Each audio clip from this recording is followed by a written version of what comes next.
Louisiana Beer Reviews looks at Hefe. Hefe Weizen. Well, Hefe Weizen from Katy, Texas, No Label Brewing, is 11.7 international bitterness units. The alcohol is 5.6%. That's a tick above Bud Ice, for instance. This company, now, let's get into it. You want to get into it?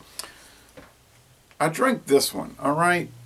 Black Widow. It was a dog.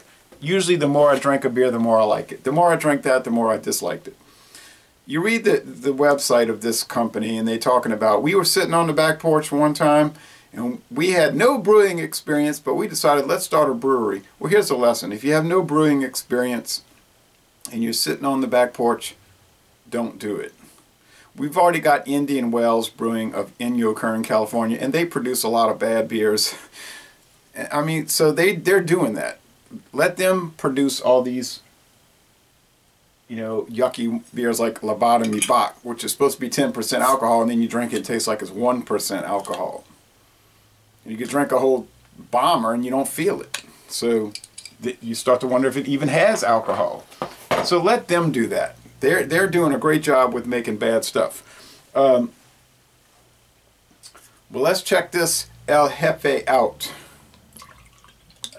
And I know they like to use puns, and I'm not against puns. I think it's punny, you know, but that's really immaterial. The beer needs to be good more than the little labels and the cutesy names. And that's a problem in the beer world, with cutesy names and cool labels, but then underwhelming beer. All right. People say, why you lick that bottle? Well, I don't want it dripping everywhere. Okay. Sort of a, hey, this is a problem, because usually the wheat beers have the super thick head. This is a thin off-white head. Here at, what time is it? Oh, 9:46. Late start, eh? But it does look like a Hefeweizen in the sense that it's yellow, and it's got the cloud, the descending grayish yellow cloud. Wouldn't say particularly fierce bubble streams, though. They don't really tell you about the ingredients on their website.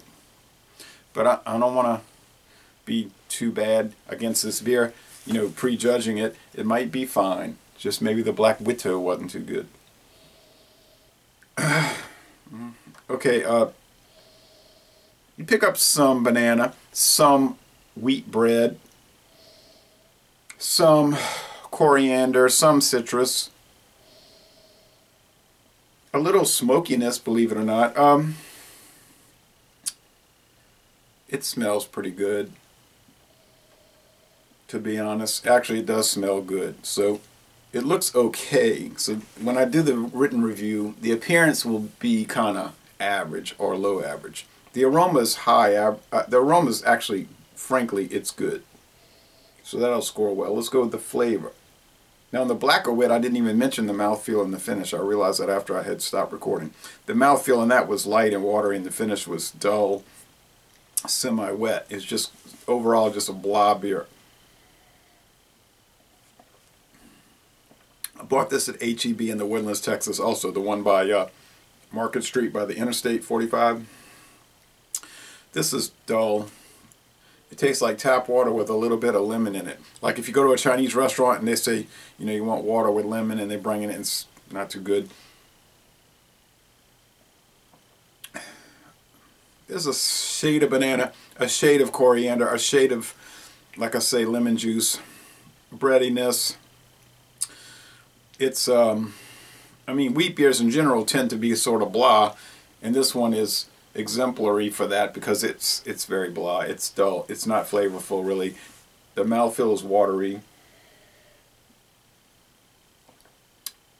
The finish is semi-dry and unexciting. If you want a beer that doesn't have much flavor or character and doesn't really do the job, so far, 2 out of 2. This company should do the trick. It's not too good. If you blah blah blah blah. All right, so I would score it a C. It's average and that's being generous. I mean, it's drinkable, but it's not enjoyable in any way. For instance, Milwaukee's Best Light would be a lot better. Here's some old books. People will say, show old books. Okay, I'm going to show old books.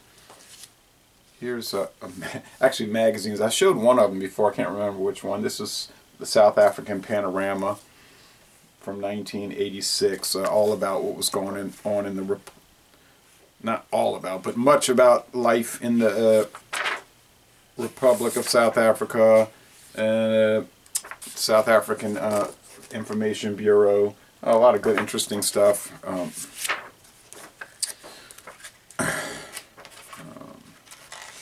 Just exposés. Some, like they were having some kind of copper mining and a exposition about the old Dutch heritage of South Africa. And this was another issue, April '86, with a golden eagle, or what is that, a harpy eagle, the varied lifestyle in South Africa.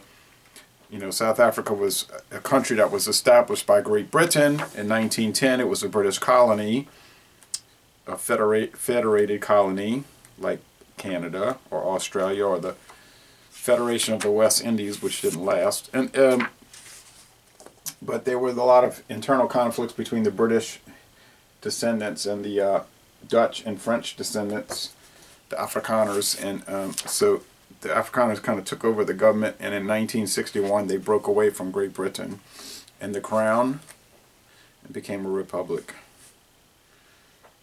Okay, and which caused a lot of endless controversy because the people in Natal and Cape Colony, which were mostly British, the white citizens there were mostly British, so they resented that, and so there was all constant controversy. Okay, between the two white tribes, not to mention all the Bantu tribes of the black tribes. So anyway, my grandmother had gone down there once in 1973, and she was always talking about the trip, and she tells me about it. She went to South Africa and Portuguese East Africa, and so it was a very interesting trip. And she actually met up with some Rhodesians during the trip on a riverboat, and they discussed, of all things, diamond purchases. But she didn't buy the diamonds. But that was an interesting thing. Now, another old book is American Opinions, Latin America by Revelo P. Oliver, an introduction to the contemporary history of Latin America. Fascinating little booklet from, I believe it was 61. You can learn a lot about what was happening in Latin America in the 20th century. It's Revelo P. Oliver. He was a Hispanic American born in, I believe, El Paso, Texas. Revelo is Oliver spelled backwards, so his name was a pun. He was sort of a genius type person, super intellect. He did have a break with the John Birch Society, which was, kind of a famous, or if some people would say infamous, anti-communist organization, which seems to have attachment back in the 50s to Koch Industries. But anyway, and the Hunt family. But he was a big writer in that group. He had a very bad break with Robert Welch, who started the John Birch Society. Robert Welch was a very wealthy candy producer. You've heard of sugar daddies and sugar baby candies. That's where they made their money. And but they broke apart from each other in 1966 because Revelo Oliver, he wanted to be more explicit in his explanation of who was behind, trouble in the world, whereas Robert Welch was saying we cannot be that. We have to be implicit, not explicit. And what we're saying, because of there's too much problems with being explicit. And then Oliver just sort of became like a infamous, The banana is coming out a little bit more. This beer is improving a little bit, maybe, as I'm drinking it. He became sort of a well, let's be frank, he was more of a National Socialist firebrand from 1966 until he died in 1994, and I've never really read anything he wrote after that break in '66, but he was an atheist, I believe, all of his life, and he was just a out and out what do you say, NSDAP fanatic, more or less. So he was involved with, very deep entrenched groups with that movement, and he's a hero to them, and he's hated by or not hated, but disliked or avoided by many others on the nationalist right wing, groups, whatever. Anyway, so thank you for watching this video production. If you see anything from No Label, you might want to give it no chance, because you're probably not going to like it. And I'm sorry to say that, because I try to support Texas beer companies. So thank you for watching this again, and y'all come on down to New Orleans.